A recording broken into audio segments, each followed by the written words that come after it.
Hello guys, आप लोग कैसे हैं। मैं Ashish Maurya MKB academy YouTube channel पर आपका स्वागत करता हूं। ये यूट्यूब चैनल आपको फ्री में पढ़ाने का वीडियो देने का काम करता है और इसमें किसी प्रकार का शुल्क नहीं लिया जाता है। ये केवल आप लोगों के पढ़ाई से है कि आप इसे अच्छे से अच्छे पढ़कर इसको वीडियो देखकर अच्छे से अच्छे मार्क्स लेकर आए। और हमारा एक ही उद्देश्य, एमकेबी एकेडमी का एक ही उद्देश्य कि आप टॉपर बने। आप टॉपर बने और टॉपर कैसे बनेंगे? जब आप अच्छे से पढ़ाई करेंगे, सारी वीडियो देखेंगे और समय ज्यादा देंगे, पढ़ाई पे फोकस करेंगे और विषय वस्तु यानी जो श्रृंखला, जो मेन चैप्टर है, इंपॉर्टेंट चैप्टर, उसको पढ़ेंगे। नहीं तो पढ़ते तो हम लोग अप्रैल से सेशन शुरू होता है, अप्रैल से पढ़ना शुरू करते हैं और जब तक पेपर नहीं होता तब तक पढ़ते हैं। लेकिन लास्ट समय हम केवल रिवीजन, जिसको वन शॉट कहते हैं, जो इस समय मैं कर रहा हूँ वो आपका रिवीजन के तौर पे लेकर चल रहा हूँ। जो महत्वपूर्ण चैप्टर, जो महत्वपूर्ण चीजें हैं, वो चीज हम लोग पढ़े। तो उसी तहत हम लोग पढ़ रहे थे। हम लोग का चैप्टर था जाति, धर्म और लैंगिक मसले। हम लोगों का चैप्टर था जाति, धर्म और लैंगिक मसले, जो समाज से विभिन्न प्रकार की हम लोग असमानताएं, तो विभिन्न प्रकार की जात कुरीतियां हम देखने को मिलती है, चाहे राजनीतिक क्षेत्र में हो, चाहे श्रम विभाजन क्षेत्र में हो, कहीं भी क्षेत्र में हो। उसी में हम लोगों ने पढ़ा था लैंगिक मसले के बारे में पढ़ा था।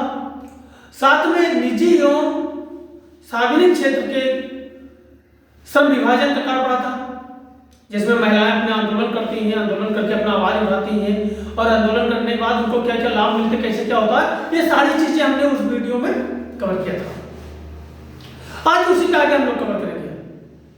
उसके आगे आज हमारा क्या होगा? धर्म सांप्रदायिकता का राजनीति। आप अक्सर देखते होंगे, कहीं भी हो,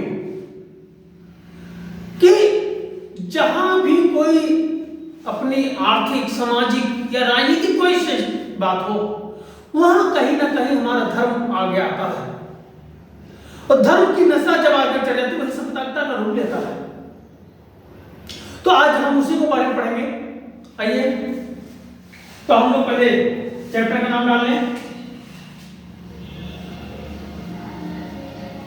जात, धर्म और लैंगिक मसले हैं। पहले ये चीज के बारे में हम लोग आज पढ़ेंगे। तो इसमें हम क्या पढ़ेंगे? हम लोगों ने निजी एवं सार्वजनिक क्षेत्र का कुछ विभाजन पढ़ा था। आज हमारा होगा भारत में धर्म और सांप्रदायिकता। हम हेडिंग डालते हैं, तो धर्म,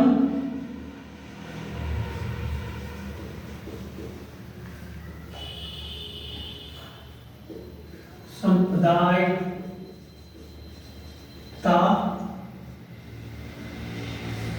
और राजनीति।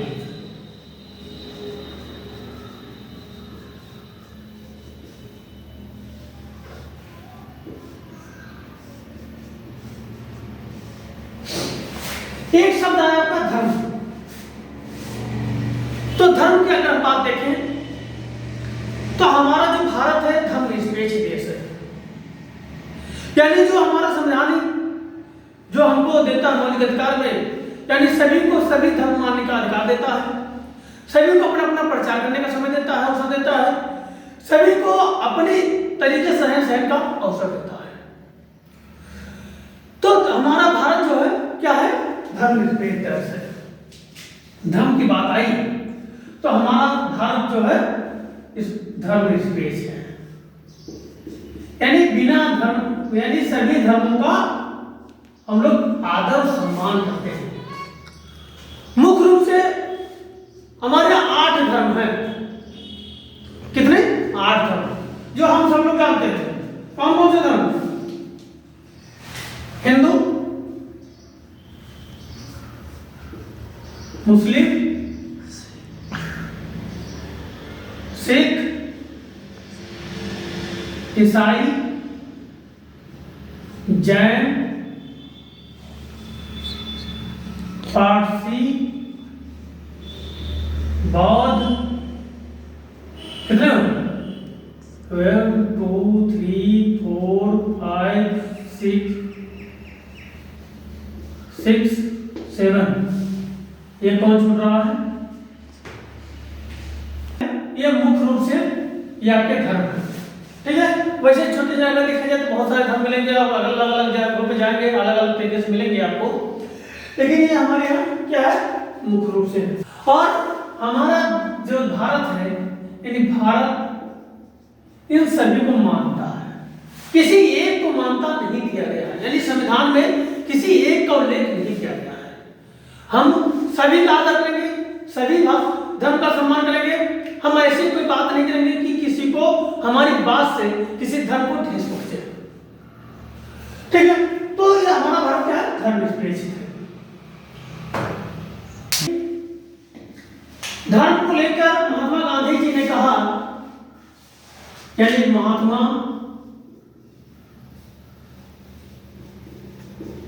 गांधी जी ने कहा था कि धर्म को राजनीति से अलग नहीं किया जा सकता। यानी हम देखते हैं कि हमारा धर्मनिरपेक्ष भारत है, वही महात्मा गांधी ने कहा कि जो हमारा धर्म है उसको हम राजनीति से अलग नहीं कर सकते। तो महात्मा गांधी जी ने हिंदू, मुस्लिम, सिख, ईसाई की बात नहीं किया था। महात्मा गांधी ने कहा था धर्म को बताया था धर्म बराबर नैतिकता। धर्म क्या? यानी जो नैतिकता है और राजनीति से अलग नहीं हो सकता। उन्होंने धर्म का मतलब नैतिकता बताया था ना कि हिंदू, मुस्लिम, सिख, ईसाई। तो महात्मा गांधी ने कहा था कि धर्म की राजनीति से अलग नहीं किया जाता, यानी जो उसकी नैतिकता है उस नैतिकता के अनुसार हमको चलना है, उसको बरकरार रखना है, उसके अनुसार राजनीति करनी है, ठीक है। तो उसको हमको अलग नहीं करना है। क्लियर हो गया? आगे चलते हैं, ठीक। तो नैतिकता समझ में गया, यानी जो हम लोग क्या करते हैं, जो हमारा आचरण होता है, जो हम लोग बातचीत करते हैं, जो ऐसी कुछ बातें ना हो जो किसी को ठेस पहुंचे। तो ऐसे हम महात्मा गांधी ने कहा था कि ऐसी चीज से राजनीति को क्या कर अलग अलग कर देंगे। अगर नैतिकता को हम अलग कर दे राजनीति से, तो जो पहुंचेगा राजनीति में उल्टा सीधा बोलना शुरू कर देगा, उल्टा सीधा कार्य करना शुरू कर देगा, तो उसकी नैतिकता का भाव ही नहीं रहेगा ना। तो इसलिए चाहे कोई विद्यालय हो, चाहे कोई आपका राजनीति हो, सभी जगह क्या होनी चाहिए? नैतिकता होनी चाहिए, ठीक है।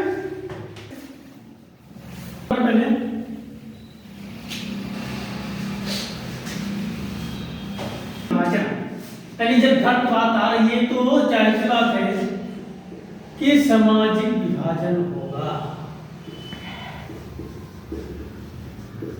सामाजिक विभाजन, ये जो हमारा सामाजिक विभाजन है, ये सामाजिक विभाजन कैसे है? धर्म के आधार पर। जो जैसा धर्म है उस हिसाब से उसका समाज का रहन सहन, खान पीन, हर एक चीज, पहनना, उठना, बैठना सब अलग है। तो हम समाज विभाजन को करेंगे धार्मिक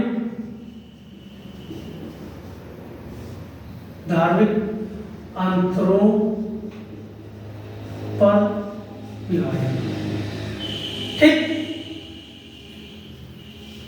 तो ये जो विभाजन है धार्मिक वाला, तो ये विभाजन लैंगिक विभाजन जैसा ही, यानी जैसे लैंगिक विभाजन हुआ था उसी प्रकार ये आपका जो धार्मिक जो विभाजन है ये सार्वभौमिक नहीं है।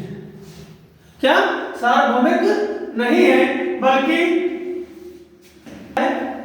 यानी हम कहें कि लैंगिक जो विभाजन था वो सार्वभौमिक परिपर नहीं था, बल्कि क्या ये धार्मिक जो हमारा क्या है विश्व स्तर पर, यानी विश्व में विश्व में धार्मिक विभिन्नता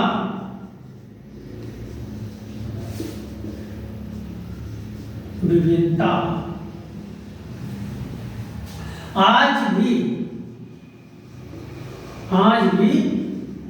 बड़ी व्यापक है। ठीक है, विश्व में विभिन्नता आज भी बड़ी, यानी कि हम अलग अलग देशों में अलग अलग तरीके से क्या करते हैं, धर्म को देखते हैं, इसका अलग अलग रूप होता है। ठीक है, जैसे अगर हम श्रीलंका की बात करें तो श्रीलंका हमारा क्या है, एक बौद्धिस्ट कंट्री है। वही अगर हम पाकिस्तान की बात करें तो पाकिस्तान हमारा क्या है, इस्लामिक कंट्री है। यानी अलग अलग तरीके से विश्व भर में अलग अलग धार्मिक विविधता आज भी बड़ी व्यापक है, धर्म में अलग अलग विविधता पाई जाती है। ठीक है, इसके बाद हम आते हैं कि भारत सहित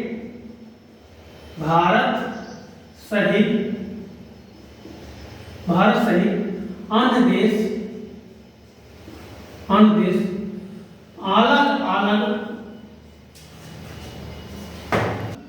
अलग धर्मों को लोग हैं मानने वाले लोग हैं। ठीक, यानी भारत सहित अन्य देश अलग अलग धर्मों को मानते हैं। जैसे हमने क्या देखा था, आयरलैंड हमने पढ़ा था, यूरोप में राष्ट्र था, तो हमने क्या देखा था, आयरलैंड में कई धर्म के लोग अलग अलग थे, कैथोलिक था, प्रोटेस्टेंट था।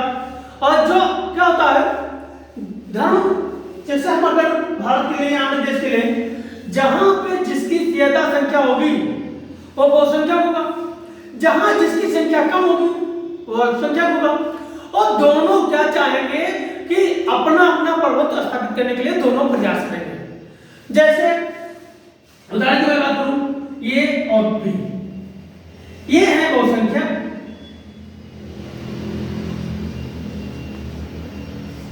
और ये अल्पसंख्यक,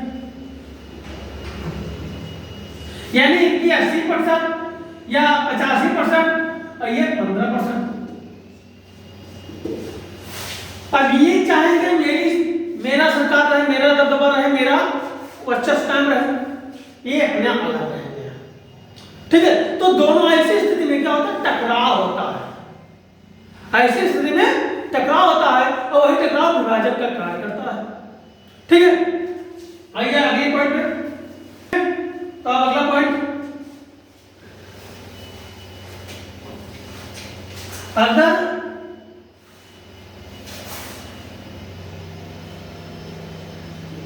अगर एक धर्म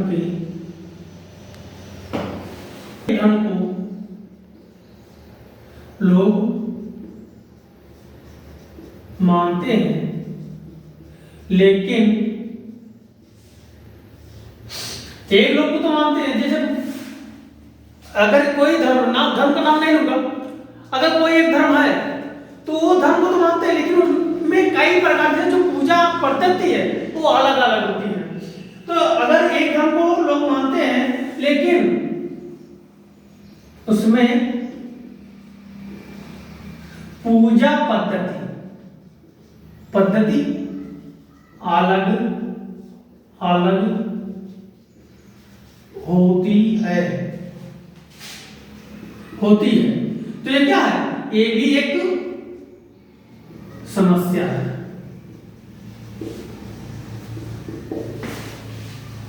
कोई एक धर्म है और धर्म में हम बात करें अगर हिंदू,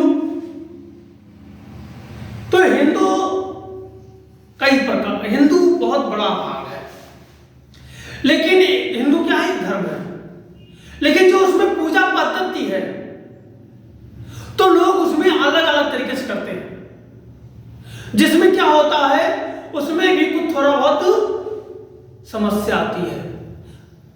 वो समस्या आपस में ही आती है।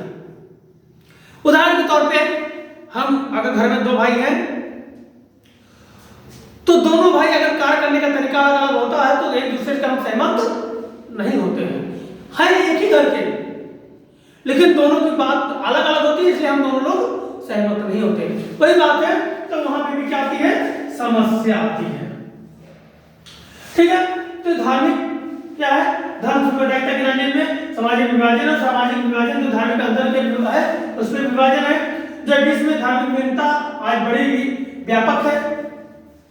भारत सहित अन्य देश अलग अलग धर्मों को मानने वाले लोग हैं, और एक धर्म को मानते हैं लेकिन उसमें पूजा पद्धति अलग अलग लोग होते हैं। पूजा पद्धति अलग अलग के, यहाँ शब्द बढ़ा लीजिएगा, के लोग होते हैं, के लोग होते हैं। ठीक है, यानी धर्म एक होता है लेकिन उसमें जो पूजा पद्धति है या कुछ उनका है वो अलग अलग तरीके से हो सकता है। इसलिए हम राजनीति की बात करें तो राजनीति में अक्सर क्या होता है, राजनीति में अक्सर धार्मिक विभाजन, अक्सर धार्मिक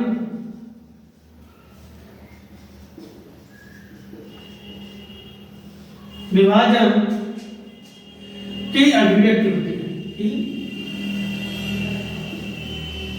अभिव्यक्ति होती है।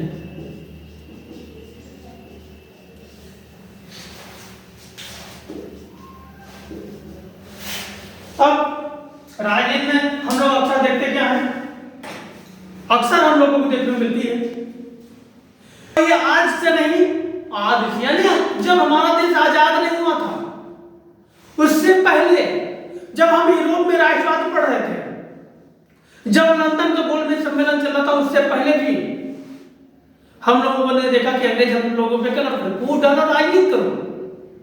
तो राजनीति इससे अछूता नहीं है आज भी।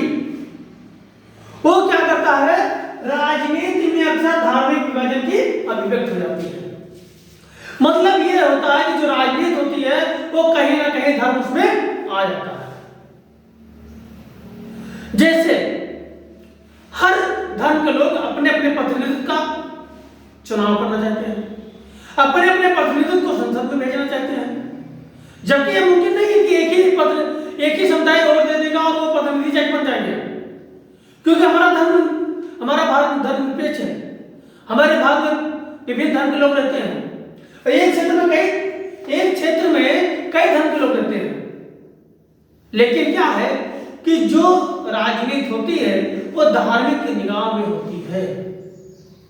जिस धर्म के लोग ज्यादा होंगे वहां पे उसका पद उम्मीदवार बनाया जाएगा, वहां उसके साथ बात की जाएगी। अगर नहीं होगा तो भावनात्मक विचार बोले जाएंगे। तो वो क्या होता है, वो भड़ा होते ही दूसरे के खिलाफ। तो वो क्या होता है, वहां राजनीति धार्मिक राजनीति अभिव्यक्त हो जाती है। अगला पॉइंट आते हैं कि अपने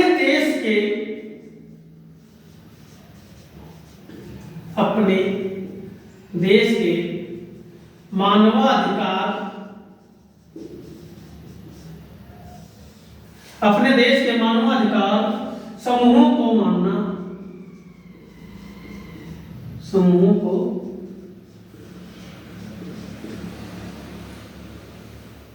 मानना है। इस देश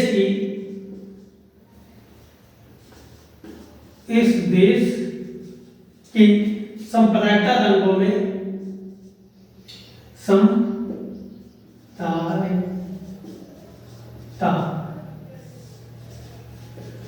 दंगों में अल्पसंख्यक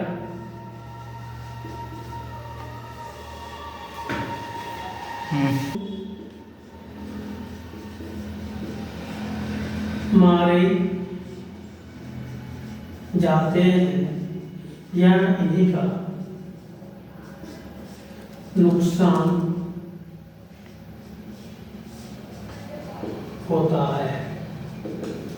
यानी अपने देश के जो मानवाधिकार समूहों पर, जो समूह मानवाधिकार का उनका मानना है कि जहां पर अल्पसंख्यक होंगे वही लोग सामुदायिक दंगा में मारे जाएंगे या उनका नुकसान होगा। यानी जब राजनीति में धर्म का विभाजन होता है, जैसे हम अगर बात करें देश आजादी के समय की, तो भारत और पाकिस्तान का विभाजन हुआ और उसमें भी ये सांप्रदायिकता दंगे जैसे हुए। ठीक है, तो जहां पर समूह का मानना कि जहां पर सामुदायिक दंगे होते हैं वहां पे अल्पसंख्यक जो होता है तो क्या होते हैं, मारे जाते हैं, उनको नुकसान होता है। ये जो अल्पसंख्यक लोग होते हैं ये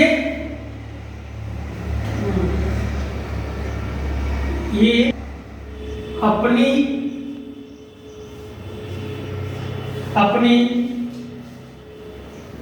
मांग सरकार से करते हैं कि सरकार से करते हैं कि विशेष रूप से रक्षा के लिए कदम उठाए जाएं। यानी कि जब क्या होता है कि जब मानवाधिकार ने कहा कि देश की सांप्रदायिकता दंगों में अल्पसंख्यकों के लोग मारे जाते हैं, उनका नुकसान होता है। तो जो अल्पसंख्यक लोग थे, अल्पसंख्यक लोग उन्हें अपनी मांग सरकार से करते हैं कि विशेष रूप से रक्षा के लिए ऐसे कदम उठाए जाएं जो उनकी रक्षा कर सके। ठीक है, क्लियर हो गया? आगे बढ़े, आइए रख करते हैं, आगे बढ़ते हैं।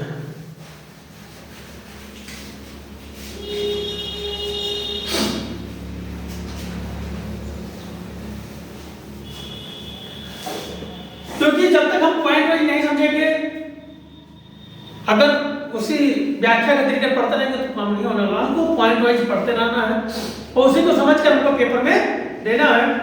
तो जब अल्पसंख्यक मानवाधिकार समूह ने कहा कि अल्पसंख्यक लोग जो होते हैं उन्हीं का नुकसान होता है, और जाहिर बात है आप देखते भी होंगे जहां जिनकी संख्या कम होती है वही लोग वहां पर सताए जाते हैं। ठीक है, आज भी देखने को कहीं कहीं जगह मिलती है। तो वही उन्होंने भी कहा, तो वो लोग क्या करते हैं, वो लोग सरकार से मांग करते हैं कि उनकी रक्षा के लिए भी कोई ऐसे कदम उठाए जाए जो ठोस कदम हो कि उनकी रक्षा कर सके। ठीक है, जैसे हम लोगों ने देखा महिलाओं के प्रति, महिलाओं को भी विभिन्न प्रकार से उनको महत्वहीन समझा जाता था, उनके शिक्षा पर महत्व नहीं दिया जाता था। तो क्या किया, आंदोलन किया, आंदोलन करके अपनी मांग को रखा और मांग को रखने के बाद उनकी मांग को कुछ ठोस कदम उठाए गए। तो वही चीज यहां भी थी। ठीक है, आइए, महिला आंदोलन का कहना है, महिला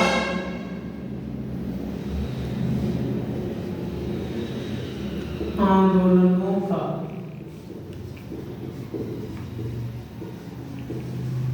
कहना है कि महिला आंदोलन का कहना है कि सभी परिवारों में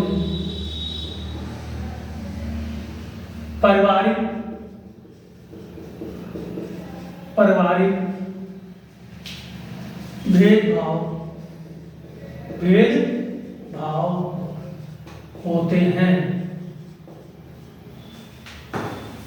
लोगों का कहना है कि सभी परिवारों में पारिवारिक कानून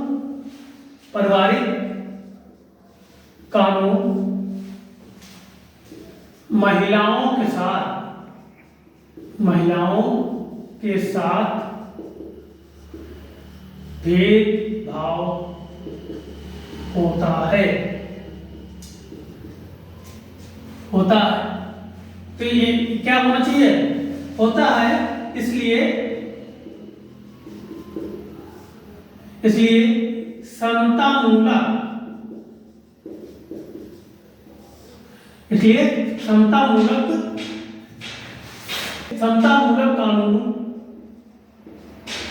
कानून सरकार को बनाने चाहिए। आप देखते होंगे महिला आंदोलन ने क्या कहा कि सभी परिवारों में पारिवारिक कानून महिलाओं के साथ भेदभाव होता है। तो इसके लिए क्या होना चाहिए, समतामूलक कानून, यानी कि सभी को समान अवसर मिले। आप देखते होंगे कहीं 3 तलाक के नाम से, कहीं अमीरी गरीब यानी कि दहेज के नाम पे, कहीं किसी प्रकार से महिलाओं के साथ भेदभाव किया जाता है, कहीं शिक्षा के उसमें क्या किया जाता है, भेदभाव होता है। तो ये जो पारिवारिक मैटर है, पारिवारिक कानून है, ये महिलाओं के साथ अक्सर क्या करता है, भेदभाव करता है। आप अक्सर देखते होंगे कि किसी घर में 2 बेटे हैं, एक बेटे के यहां से दहेज कम आया और दूसरे के यहां से अच्छा आ गया, तो वहां क्या होता है, वहां भी भेदभाव होता है। ये इनकी बहू को ज्यादा माना जाएगा, इनकी बहू को कम माना जाएगा। यहां पड़ता है ज्यादा होंगी, यहां पड़ता है कम होंगी, यानी कि यहां ये क्या है, पारिवारिक कानून भेदभाव है। जबकि दोनों बेटियां, दोनों बहू है ना, लेकिन क्या एक आर्थिक में निकाल दिया कि वो आर्थिक कम लेकर आई, वो आर्थिक ज्यादा लेकर आई, तो कम वाले को पड़ता है तो क्या पारिवारिक भेदभाव है। और इसके लिए क्या होना चाहिए, समतामूलक समान अवसर, सभी को समान अधिकार दिए जाए, जो हम लोगों के संविधान में है ही। ठीक है, आगे आते हैं। तो अब इसमें अगला पॉइंट, सभी धर्मों से निकले विचार, सभी धर्मों से निकले विचार, आदर्श और मूल्य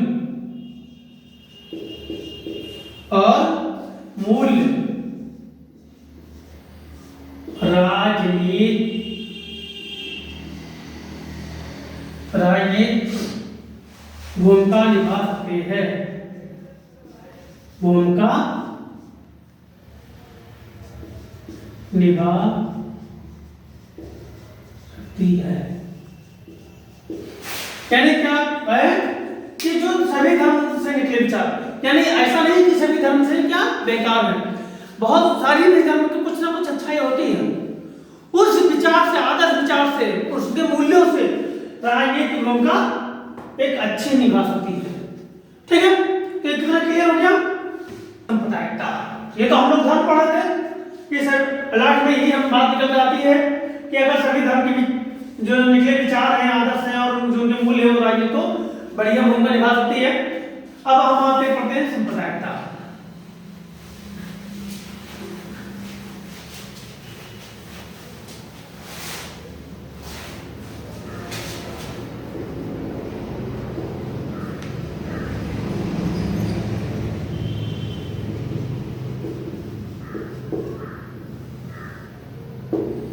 सांप्रदायिकता क्या है? सांप्रदायिकता किसी धर्म को, मतलब जो अपने धर्म को विशेष बताकर, श्रेष्ठ बताकर दूसरे धर्म को बुराई करता है, वही सांप्रदायिकता होती है। यानी कि हम अपने धर्म को बहुत अच्छाई बताएं, बहुत अच्छा बताएं और उसको गुणगान करें, और साथ साथ तुम्हारे धर्म की बुराई करें, वही क्या होगा, सांप्रदायिक। और ये भयानक रूप ले लेता है कभी-कभी। ये ऐसा रूप धारण करेगा कि दोनों समुदायों में दंगा कराएगा, हिंसा कराएगा, नरसंहार कराएगा। ये इतना भयंकर रूप ले लेता है। तो वही जब राजनीति की बात आती है, तो राजनीति में हमने अक्सर देखा कि जब सरकार बनाने के लिए बात आती है, अपने पक्ष में वोटरों को करने की बात आती है, तो वो ऐसे बयान देते हैं, वो एक दूसरे को तोड़ने का काम करते हैं। लेकिन ऐसा नहीं है। हम लोगों को क्या है,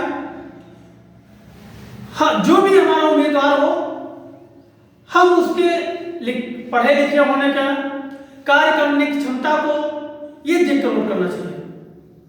लेकिन कुछ लोगों के कहने से हम लोग क्या करते हैं, भड़क उठते हैं, और भड़कने से हम अपने आप को श्रेष्ठ साबित करने के चक्कर में हम हिंसा का रूप ले लेते हैं, नरसंहार का रूप ले लेते हैं। तो ये हमारे लिए घातक हो जाता है। यही संपदा होती है। कभी कभी देखते होंगे धर्म गुरुओं या भावना को आहत करने के लिए भड़काऊ भाषण कई प्रकार से आपको क्या करते हैं, भड़काते रहते हैं। तो आइए कुछ पॉइंट है हम उसको समझ लेते हैं। जैसे पहला पॉइंट है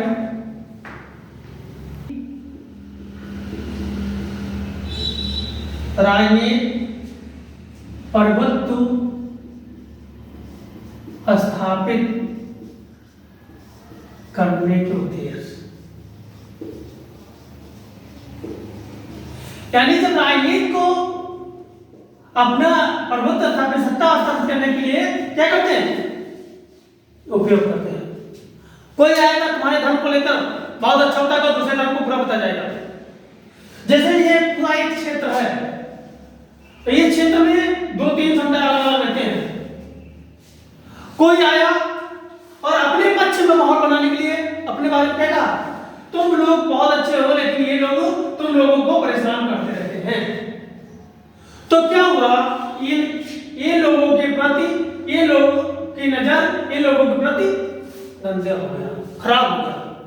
इनको दूसरी बात, तो दोनों आपस में एक दूसरे के प्रति नकारात्मक सोच में पहुंच गए। तो ये होता है। दूसरा, आधार पर धार्मिक आधार गोलबंदी। धार्मिक आधार पर गोलबंदी यानी जैसे हम पहुंचे और जो धर्म को मानते वहां पे अपने धर्म गुरुओं के साथ या सभी लोग बैठे, वहां पे ऐसी बात कही गई, तो उसमें हम लोग क्या करते हैं, गोलबंदी करते हैं। जैसे एक छोटा सा चुनाव की बात में ले, ग्राम प्रधान चुनाव। आप देखते हो कि एक छोटा सा गांव और जितने प्रत्याशी उतने उसमें बढ़ जाते हैं।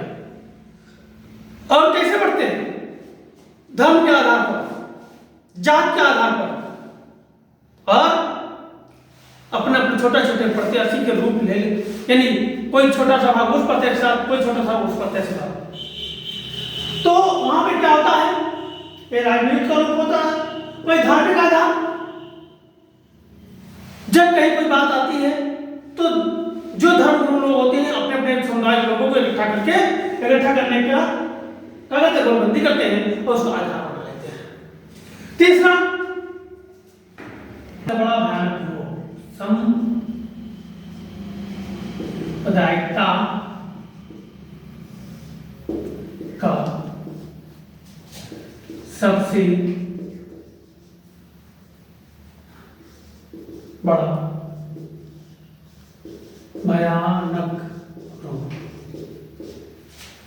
सबसे बड़ा भयानक रूप जब राजनीति धार्मिक और अन्य रूप लेते हैं तो लास्ट में इतना मन में आग उबल उठता है, एक दूसरे के प्रति इतना नफरत फैल जाता है कि लोग नरसंहार करना शुरू कर देते हैं, हिंसा करना शुरू कर देते हैं। जैसे अभी हमने बताया था कि जब हमारा देश आजाद हुआ तो उस समय पाकिस्तान और हिंदुस्तान यानी भारत का बंटवारा हुआ था, उस समय भी यही देखने को मिला था कि जो हमारे यहाँ धार्मिक विभाजन है वो अलग अलग तरीके से चले गए, जबकि हमारे यहाँ भारत जो है धर्मनिरपेक्ष देश है, हमारे सभी लोग रह सकते हैं आसानी से, और सभी को संविधान में क्या कहते हैं रक्षा दिया गया है कि अपने अपने धर्म को रक्षा कर सके, अपने अपने धर्म को प्रचार प्रसार कर सके। तो ये क्या होता है, कभी कभी क्या होता है, सबसे भयानक रूप ले लेता है। ठीक, तो ये हमारा क्या था, सांप्रदायिकता। तो सांप्रदायिकता क्या है, ये नोट कर लीजिए। सांप्रदायिकता जब अपने धर्म को श्रेष्ठ बताकर दूसरे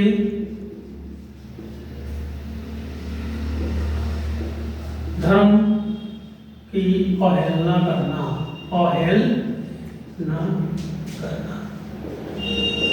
ठीक है। स्टार्ट, यानी हम अपने धर्म को सबसे बता दो, दूसरे की हम अवहेलना कर रहे हैं, यानी कि उसको हम किसी प्रकार का नहीं मान रहे हैं, वो क्या होता है, यानी जबकि संविधान हमारा क्या है कि सभी को समान अवसर देता है, लेकिन हम उसकी निरादर करते हैं, आदर नहीं करते हैं।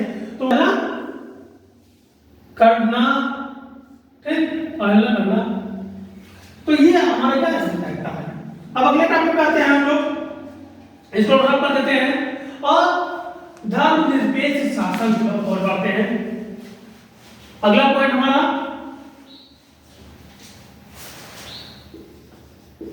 धर्मनिरपेक्ष शासन।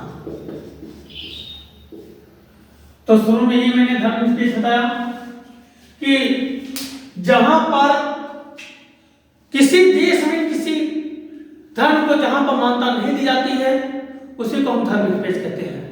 जैसे भारत में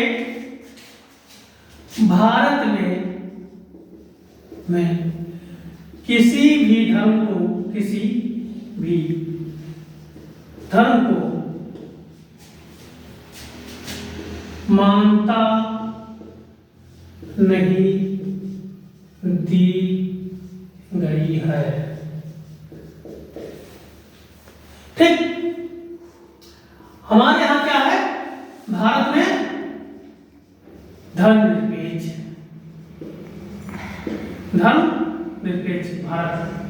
भारत धर्मनिरपेक्ष देश है।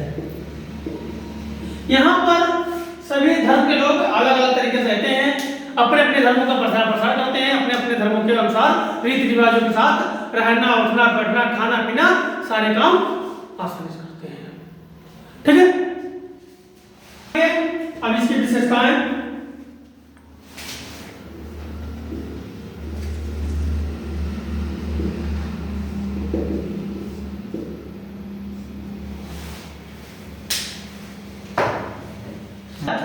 पहला विशेषता ये आपका हो गया सीधा सीधा, भारत धर्मनिरपेक्ष देश है जहां पर किसी को मान्यता नहीं दी गई है, ठीक है। ये हमारा दूसरा पॉइंट हो गया।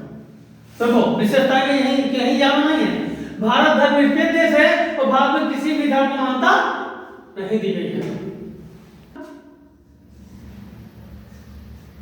सभी धर्म के लोगों को, सभी धर्म के लोगों को संविधान द्वारा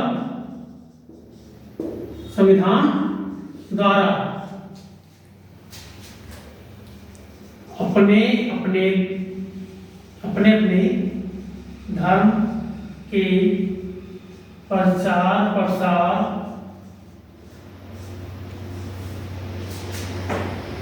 उनके मानने की स्वतंत्रता प्रदान की है, ठीक। पहला भारत धर्मनिरपेक्ष देश है, दूसरा भारत में किसी भी धर्म को मान्यता नहीं दी गई है।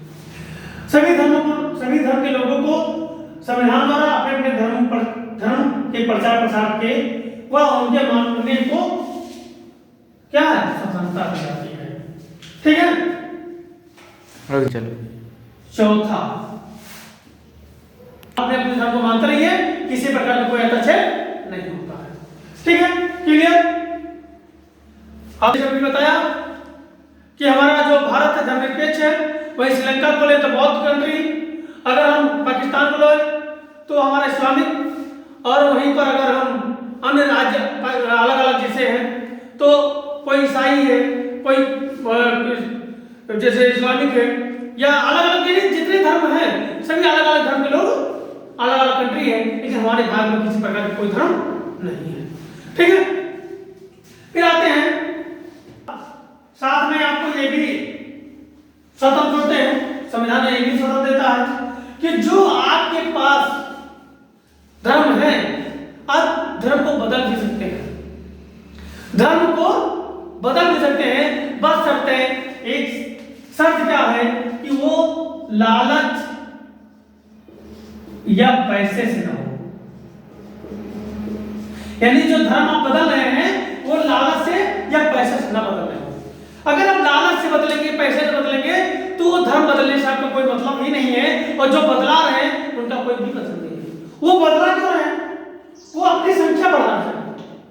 क्योंकि अल्पसंख्यक है। और आप अभी हमने बताया जो बहुसंख्यक होता है वो अपना दबदबा कायम रखना चाहता है। तो जो अल्पसंख्यक होते हैं वो लालच देते हैं, पैसे देते हैं कि मैं आपके परिवार का खर्च उठाऊंगा, मैं ये करूंगा, अब मेरे धर्म में। लेकिन क्या अंतरात्मा से वो धर्म को स्वीकार कर पाएगा? लालच में तो चला गया, लेकिन अंतरात्मा से अपने हृदय से वो उस चीज को स्वीकार नहीं कर पाएगा।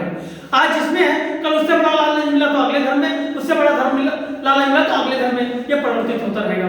ठीक है, अगर परिवर्तित होना है तो स्वाभाविक रूप से अपने हृदय से, अपने भाव से परिवर्तित होते हैं, बिना लालच होते हैं तो आसानी से होता है। ठीक है, तो ये हमारा क्या है, धर्म है। इसमें एक पॉइंट और थोड़ा सा देख लेते हैं।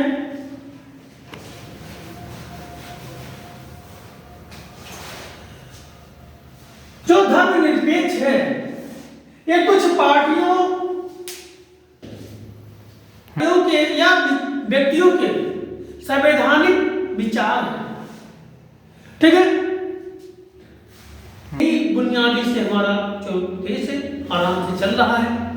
और ये वीडियो आज यहीं तक, लेकिन जिन्होंने अभी तक चैनल को सब्सक्राइब नहीं किया है वो चैनल को सब्सक्राइब कर लें, वीडियो को लाइक करें, साथ में कमेंट करें। मेरा प्रयास है कि आपको बेहतर तरीके से समझा दिया जाए।